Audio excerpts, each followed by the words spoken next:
Hello everyone, welcome back to my channel Mehr recipes. Today I'm going to make very delicious French toast, which is very popular especially for breakfast. If you like my videos, kindly subscribe and hit the bell icon for more interesting recipes.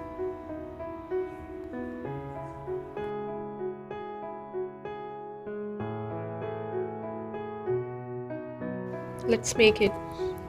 I'm taking 2 eggs,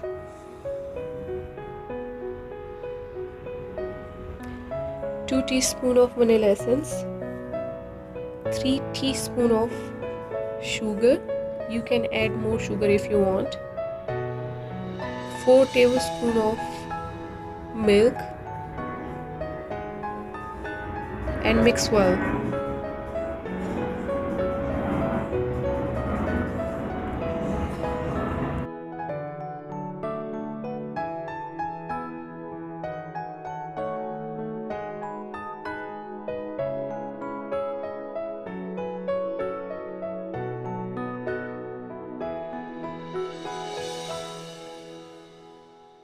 Cut slices from corners, or you can take as it is.